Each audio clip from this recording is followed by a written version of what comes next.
So, guys, tonight we're going to be in Mark chapter 4, and we're going to start in verse 1. So, while y'all are kind of getting there and getting ready, I have some things to talk to y'all about. So, how many of you guys enjoy watching movies? Y'all enjoy watching movies, watching TV.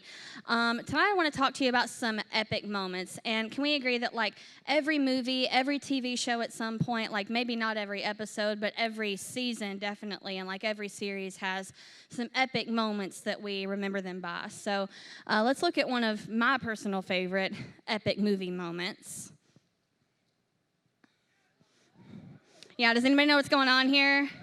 I know Lana knows what's going on here. Lana, tell us what's going on here. What's going on? I am Iron Man. Oh, it's so good. It's so good. He's about to, like, wipe out Thanos. It's going to be great. Let's look at another kind of epic cultural moment, if you will. It's not really an epic movie, but it was pretty epic. It was a cultural struggle that we all underwent together. It was like we were knee-deep in COVID, and the president was like, release the tigers, and we were all captivated by it. Let's look at another epic, not really movie moment, but like an epic moment in sports history. See, I knew this would happen. I was so excited. I personally don't have any opinions because I don't care about either one of these people. I mean, Jesus does, but Dinah doesn't. So no matter what your feelings are about what's going on here, I think we can agree this is a pretty epic moment in the Super Bowl. And then I'm about to show you one of my favorite epic movie moments, the biggest plot history in all of film history, or whatever, like the biggest plot twist that has ever happened. Let's go ahead and throw that up there. Who knows what's going on here? Danny, what's going on? What's going on?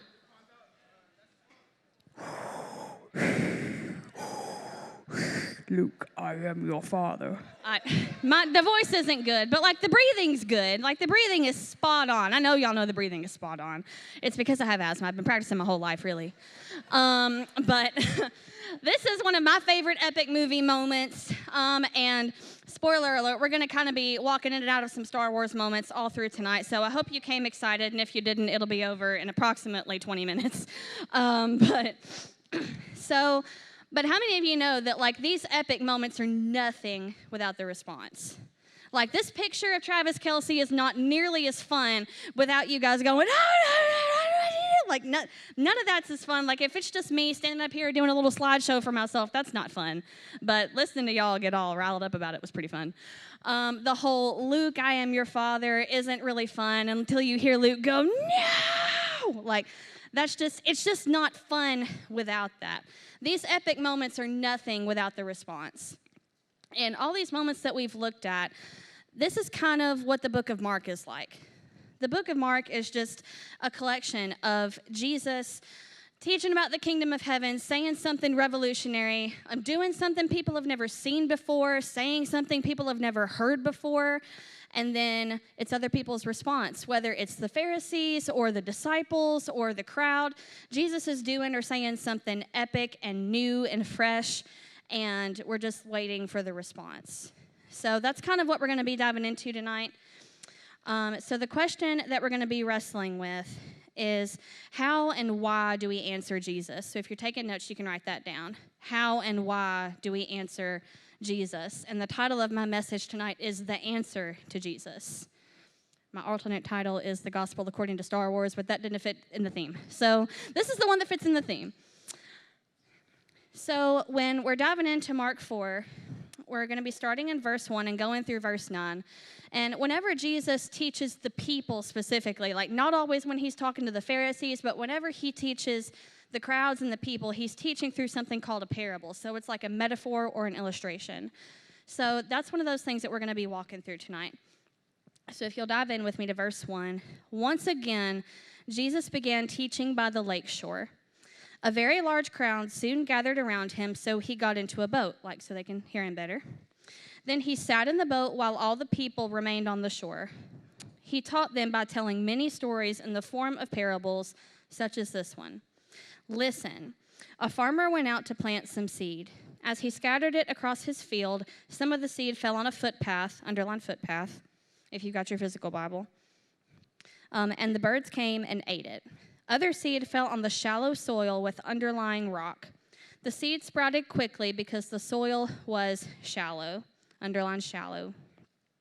And the plant soon wilted under the hot sun, and since it didn't have deep roots, it died. Other seed fell among the thorns that grew up and choked out the tender plants, so they produced no grain. Still other seeds fell on fertile soil, and they sprouted, grew, and produced a crop that was 30, 60, and even 100 times as much as had been planted. Then he said, anyone with ears to hear, circle ears to hear, should listen and understand. So when we're talking about parables, each of these elements of the parable represents something. So does anybody know what the seed represents? Go for it.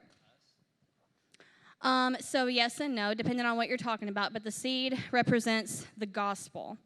So the seed is the gospel message that's being spread around. So if you saw, it's a farmer went out to plant some seed.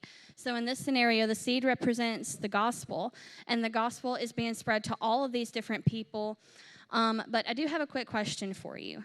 Did you notice how the seed never fell and just stayed where it was? It didn't say that the seed was scattered and nothing happened and then we went on to the next soil. That's not what it says. The seed never falls and just stays where it was. And the reason for that is because the gospel demands to be answered. It demands to be answered. And here's what I mean by that. When you hear the gospel, you don't just do nothing with it. You have to respond, because there are some things that you hear that you must respond to. Like if I were to sit and tell you that there's a tornado coming directly at the building, you have to respond to that. And even if you sit still and do nothing, you're still making a decision about what to do with that information. And the gospel is a lot like that. When you hear this news about who Jesus is, what he came to do, and that he lived a perfect life, that he died on the cross for your sins and he rose again, you've got to make a decision about that piece of information, because the gospel demands to be answered. You've got to do something with that. So if we know that the gospel is the seed, and the gospel demands to be answered, then these four soils represent the different ways that we answer the gospel. So let's kind of dive into what these mean. So who remembers what the first soil was that the seed fell on? Yep, that's right. It was hardened. It was the footpath. So the footpath is a heart that has not been taken care of. It's a heart that has hardened. And this is something I learned when I was studying for this. It was actually super interesting. Soil doesn't start out like rock hard like a footpath, right? Any of you guys who have ever like walked on a walking path before, if you've ever hunted, like if you tend to walk the same direction to the deer stand like every time, right? And that grass will get worn down and you've kind of wearing a path for yourself.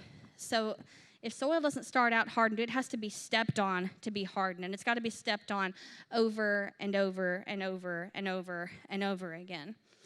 That's what's got to happen to our hearts for our hearts to become hardened.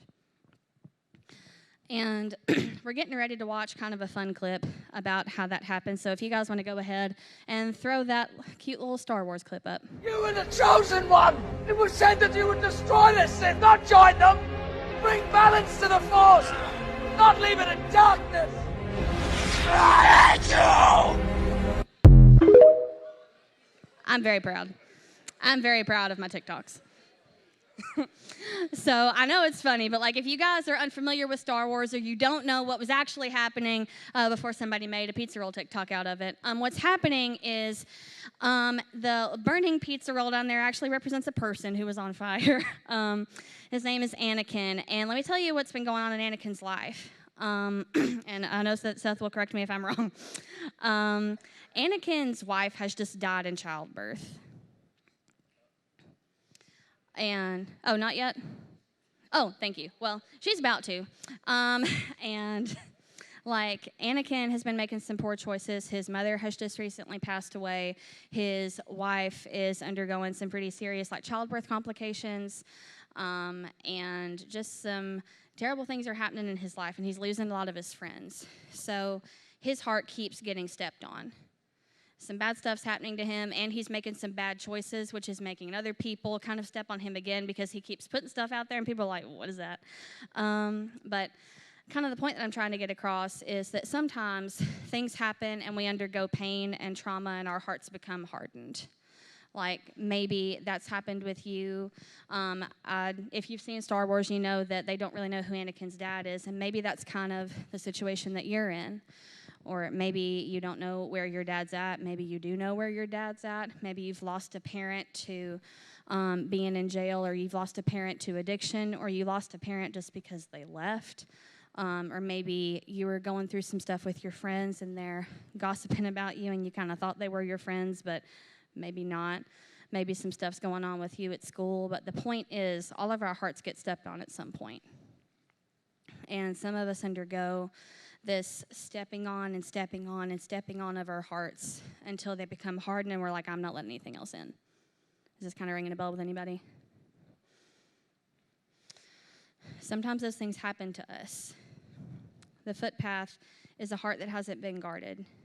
It's just been stepped on that many times. And that's not to say that these things that may have happened to you, that's not to say they're your fault, because they're not. But there are some things that we do, choices that we make, that allow our hearts to be hardened when we just wear our hearts on our sleeves for everybody to see, and everybody knows how we're feeling, and we'll just give away our intimacy and relationship to anybody who comes by that looks at us the right way.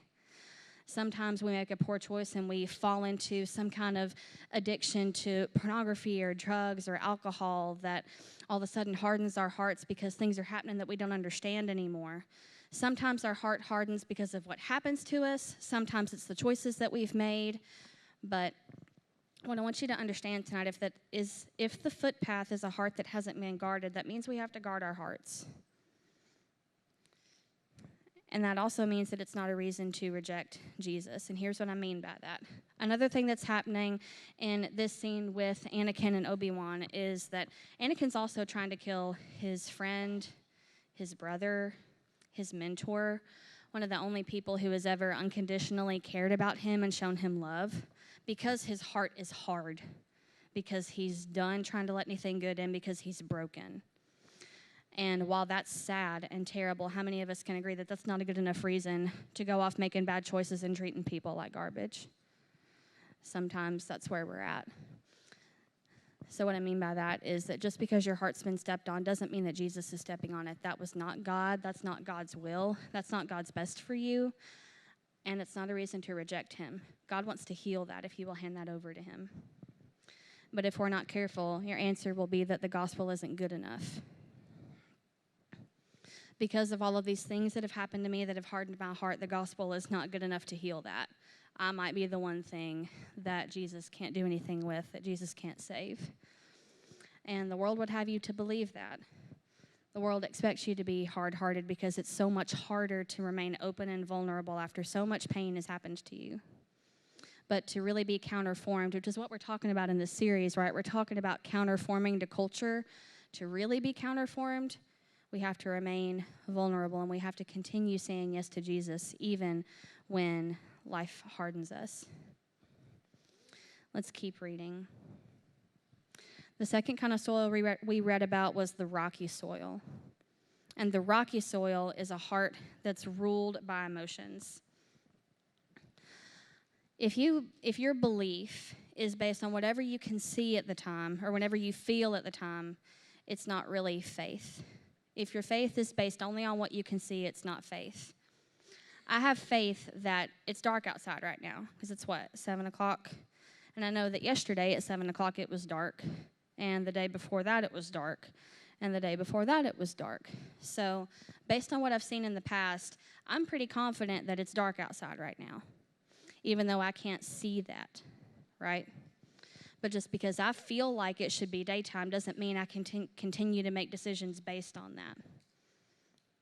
You can completely see your emotions. And if your decisions are based on what I feel right now instead of what I've seen God do in the past and the things I've seen him heal and the faithfulness I've seen him show to me and the goodness I know, like the good I know that he can send into my life, if I'm not making decisions on that and I'm making decisions only based on what I feel, like any anger or sadness or regret that I feel right now, I'm not making faithful decisions. I'm making decisions based on my emotions.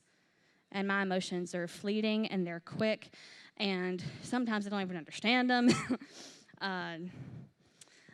But I can understand that God's still good, and I can understand that God is reliable based on what I've seen him do in the past. So let's go to kind of our Star Wars clip, and then we'll talk about how Anakin's got some rocky soil going on.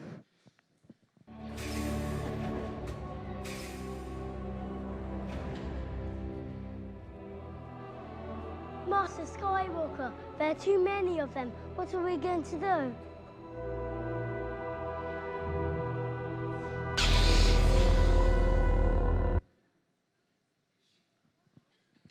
Dang, that's an impactful little still. I didn't know that was going to happen. But so even if you haven't seen the movie before, it's not rocket science to figure out what he's about to do. Yeah, for sure, bro. He is cute, but let me tell you what's going on. Anakin, like we've talked about, Anakin has undergone a lot of trauma. He's withstood a lot of pain. There's a lot going on in his life. And he's making decisions based on his grief about his mother. He's making decisions based on his anger at the people around him. He's allowed this root of bitterness and darkness to grow in his heart. And when he's faced with a decision he needs to make where there's a pretty clear right and wrong, he's making the wrong decision because he's making decisions based on what he feels instead of other things that he knows to be true that are kind of being clouded out by his emotions. What it means to have faith in the Lord is sometimes making decisions based on things that you don't feel. Like, life doesn't always feel good, right? The circumstances around us don't always feel good, but I can know that God is good even when I don't feel good. The gospel stays the same. It doesn't change with everything that we're walking through, and sometimes it feels like it does, but it doesn't. Sometimes I don't feel like reading my Bible, but I need to be reminded of the truth about who I am. I need to be reminded of the truth about where I fall short of God's glorious standard. I don't always feel like praying, especially when I'm anxious and when I need it, because who wants to sit still when your foot's like tapping up and down like that? Who's doing that? But and that's what the world would have you to be, right? The world would have you to be an anxious mess. And it's literally built for you to make decisions based around your feelings. Why else would they put a Reese's candy bar right next to the checkout line? It's literally built for you to make decisions based on your feelings. But for us to be counterformed, we've got to make decisions based on what we know about God rather than what we feel about the world around us. If you are ruled by your feelings, don't be surprised when you are only passionate about the gospel for a short time. Your answer will be that the gospel is only good news when it feels good. And the gospel doesn't feel like good news when I'm being convicted about something I shouldn't have said to somebody. The gospel does not feel like good news when the Lord is reminding me that maybe I've not stewarded what I've been given very well. The gospel doesn't always feel like good news, but it is good. It's just that I'm not good.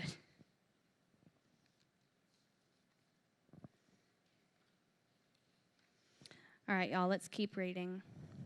The third soil that we see is the thorny soil. The thorny soil is a heart that cannot decide what is most important. This is where I get kind of excited. So the thorny soil is a lot like weeds, right? What's going on with these thorns is that they're kind of growing up in the middle of what would be a garden. And because these thorns haven't been plucked out and these weeds haven't been pulled, they're like sapping all the nutrients from the good seed that will produce fruit. And the seed is just dying. Do you know why weeds grow in a garden? Like, not why they grow in the first place, but like why they overrun a garden? Because we don't see getting rid of them as important. We don't place value on the maintenance of these things because it's hard, and pulling weeds is sweaty and nasty and dirty, and there's a bug crawling across my foot, and why am I bent over like this? My back hurts. I'm not even 40 yet. Why do I feel like an 80-year-old woman? Like, who wants to do that? And there's not even any fruit at the end. Yes, Beth, I'm complaining a little bit. But I had a garden with some friends last summer, and it was very hard work. It was a lot of fun, but there were a lot of bugs around me. My point was that weeding doesn't always feel good, but if we don't place value on the maintenance of our hearts and we don't pluck these weeds that grow in our hearts when they're small, they will take over. They will choke out the gospel. It's only a matter of time. So when Jesus goes on to explain this parable, he's talking about what these weeds are in our lives. And they're things like worry and greed and the desire for success, or things that aren't the kingdom. So let's talk about this within the context of our next Star Wars clip.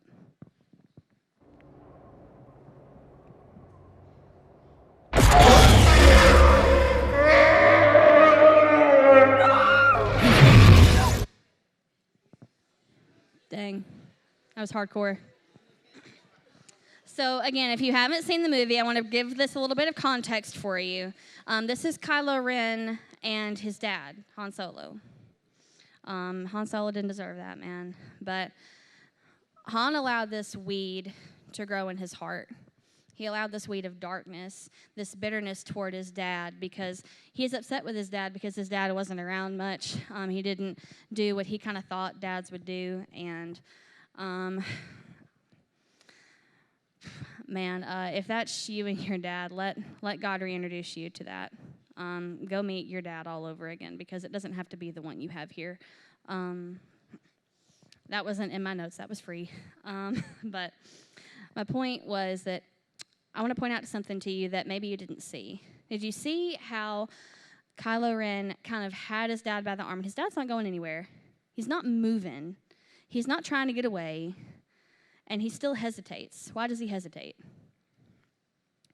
Because he can't decide what he wants to do.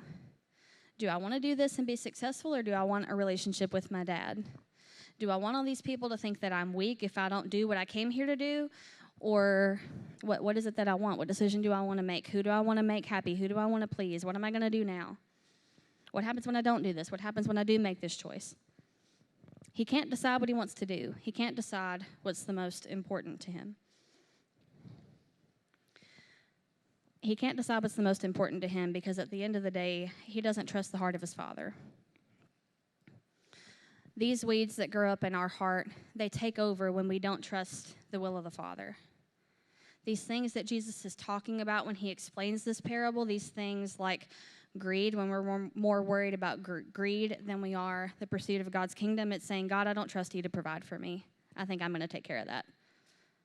When we're worried about success and looking successful and being popular at the expense of every other relationship we have, what we're saying is, God, I don't trust you to elevate me and exalt me at the right time. I don't trust you enough to stay humble for a little bit. I don't trust you enough to make me successful. And when we prioritize these relationships with our boyfriends, our girlfriends, or people who we think are going to be our husbands, people we think are going to be our wives, when we prioritize those relationships over our relationship with God, we're saying, God, I don't trust that your love is enough for me for right now. I'm going to have something else because this just isn't doing it. When we don't trust the heart of our Father, that's when these weeds begin to grow up in our lives. That's when these things begin to distract us from God's kingdom. And if there is anything this world would have you to be, it's distracted. Why do you think they invented TikTok? And I'm not roasting you, I'm saying that about myself. But why do you think they even have social media? Jesus didn't have that. The world's built to distract you. Yet again, the Reese's cup at the checkout line. If you don't seek first the kingdom of God and trust that everything else will be added to you, and by the way, it doesn't say seek first the kingdom and a couple of things that you want will be added. It said seek first the kingdom and all will be added. Everything that you need. If we don't do these things, the gospel will be choked out in you. Your answer will be that the gospel isn't trustworthy because God isn't trustworthy. If we can't trust God, even with the things that we're holding back in our hearts, and we're like, I don't know if I can hand that over to you because I don't know that I can trust you with it. When we don't trust him with those things, the gospel will be choked out on you because you will be distracted.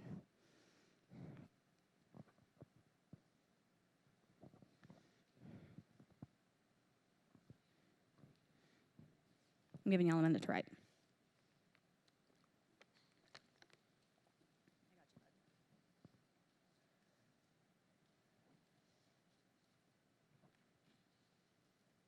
Hey, give him just a second. Let him continue to write this down. I'm going to move on.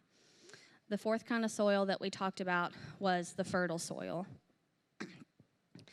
And the fertile soil is a heart that's been taken care of. The fertile soil is simply a heart that's been taken care of. So if the footpath is a heart that hasn't been taken care of because it hasn't been guarded, it's just been handed over to person after person after person, and it's been stepped on, what we do to avoid that is to guard our hearts. You don't just hand your heart over to anybody who comes across you. You let them earn your intimacy, let them earn your relationship, but don't just hand your heart to anybody. Even the word says not to cast your pearls before swine. Now, that's not permission to think of people as swine, because that's not right, but to avoid your heart becoming the footpath, it has to be guarded, it has to be taken care of. There's fertile soil in a grounded heart and not the rocky soil. Your emotions are a gift from the Lord. They're not a curse. They're not something you're going to have to try to get rid of. They're not a weakness. They are a gift from God. Your feelings are a gift, but they are a seat in the car. They're not in the driver's seat of the car. Because the word talks about not being swayed about by every feeling you have, every wind of new teaching. We don't get swayed about. And if you are driven by your emotions, because our emotions are so fleeting, because they're momentary and then they're gone, they will drive you every which way if you give them the chance. You can't be driven by your emotions. And you're not making faith decisions if you're driven by your emotions, because you can feel them. You can always see them. You always know exactly what they are. Maybe you can't name them, but you know exactly what they feel like, right? To make faith decisions, we have to make decisions we don't feel like making all the time. They're based on things that we can't see. In a kingdom we have both seen and is yet to come. There's fertile soil in a given over heart, not in the thorny soil. Something we've been talking about this year as a church is being available. That's our word for 2024. That's our focus. So when we're talking about a heart that's been completely given over to God, what we mean by that is that sometimes God has a room in our house, right? Sometimes church is just one of those things that we do. It's something I'm going to go to on Sundays and Wednesdays, and then the rest of the week I get to live however I want because my ticket to heaven's been punched and I'm good, right? Sometimes that's our attitude. Sometimes it's just a checklist. If I did my YouVersion plan today, I prayed a little bit today, I did this, I did that, so I should be all set. But that's not what being available is about. That's not what it means to be counterformed. To be counterformed in the image of Christ and not in the image of the world means that God doesn't just have a room in your house. He's got the whole house. He's got the whole thing. Jesus is not just the first part of my life. He invades every part of my life. Because when we say yes to Jesus, we do say yes to giving over our entire lives. It's not just you can have this part and not that part. It's the whole thing. So if there's fertile soil in a given over heart, it means that we have to fully give ourselves over to God. And I know that sounds really holy and Christian-y, and how do I actually do that? What's the next thing that you need to give him control of? What's the next step of obedience that he's calling you to take? Maybe, like we talked about earlier, maybe it's giving. Or maybe some of that is just sharing in community and actually talking in your small group and sharing something meaningful. Sharing something that's going on in your life. Maybe the next way that you become available to God is witnessing to somebody. It's just telling them about the gospel. But to have a given over heart and to have fertile soil means, what's the next thing I'm supposed to submit? These things will produce a harvest in you. These are how we have fertile soil. These are how we take care of our hearts. These are our answer to Jesus. So my challenge for you tonight, I have 3 different challenges for 3 different people I believe are in the room. Because if you're in the room, you're one of these people. And the first one is that you've said no to the gospel. Maybe you've been here for a week or several weeks or even several months, and you're like, I enjoy the community, I like pizza, but this whole Jesus thing is not for me. Or maybe it's something you're still wrestling with. Maybe it's something that your family doesn't believe. When I was your age, I had a friend whose family were just avid atheists, and that was just what their family believed, so that's what she believed. And maybe that's you. And if you have said no to the gospel, first of all, I want to say welcome. You're in the right place. It's not that we want you to leave. Nobody is upset with you. I just want to understand. I think sometimes as people, we have this tendency to label people who are different than us, or to just categorize them and put them over here and put me over here because we're so different, and we're not. But help us understand. If you've said no to the gospel, if you have questions about this whole Jesus thing, or if you flat out don't believe in the Lord and you have your list of reasons as to why, we would love to understand. So my challenge to you tonight is to take that into your small group and talk about it. And nobody's going to be rude to you. Nobody's going to tell you you have to leave, but we want to understand. So let's have that conversation. The second kind of person I believe is in the room tonight is that you said yes to the gospel, but no to discipleship. And if that's you, you may not actually know who you are. You may not know that's you. But this might be you if you come to church on Sundays and Wednesdays, but that's really the extent of your relationship with God. You kind of read the Bible, but not really because you don't understand it or you don't have time. The whole silence and solitude thing really freaks you out, and it's like, that's for this tier of holy people, and I am way on this side of the pyramid. Maybe that's you. Or if you know that like you have a next step to take in discipleship to Jesus and you just haven't taken it yet, maybe that's you. I would encourage you that if you think that may be you, or if you know you have a next step to take in saying yes to discipleship, or if you have questions about whether or not that's you, take that into your small group. Let's talk about that. Let's talk about what it means to be a disciple of Jesus, because it's just being with Jesus through our spiritual disciplines, right? Prayer, reading your Bible, spending time with him in silence. And those things will make you become like Jesus. And then all of that will help you to do what Jesus did. So following in his footsteps. That's all it means to be a disciple. So if that might be your next step, let's take that into your small group. And the third person I think is in the room tonight is that you've said yes to the gospel and to discipleship. And sometimes when we're on that path, when we think we're doing all the right things, like when we were really like making a strong effort to be better disciples, and we are trying to witness to people, and we are diving into our spiritual disciplines, sometimes it's hard to think of what that next step might be. It's like, I'm already doing all the things. What's the next thing I'm supposed to do? That's a great question. I would just encourage you that we all have a next step to take. Sometimes it's on that little blue card in the back of your seat, and sometimes it's not. And that's okay. But if you have questions about what your next step is, take that into your small group. But I would encourage you that if we're talking about how and why do we answer the gospel, like why do we have to do that? Why must we do that? What does it mean to be counterformed? I would tell you that every single thing you do is an answer to the gospel. Every interaction that you have with another believer or with somebody who doesn't know Jesus, that's your answer to the gospel. That is your answer to Jesus. When you're presented with an opportunity to serve, whatever decision you make, that's an answer to Jesus. And some of y'all, when you get home and your mom was wilding because you haven't cleaned your room, whatever you say to her is your answer to Jesus, so watch your mouth. That was more for me than it was for you. My mom's not there to help me clean my room, but she would be very proud. But no, I'm being for real. Everything that you do, everything you say, every decision you make, when you make a choice about how to talk to someone, when you make a choice about how to behave or treat someone who can't do anything for you, that is your answer to Jesus. So what's the next thing you need to say yes to? What's the next step you have to take?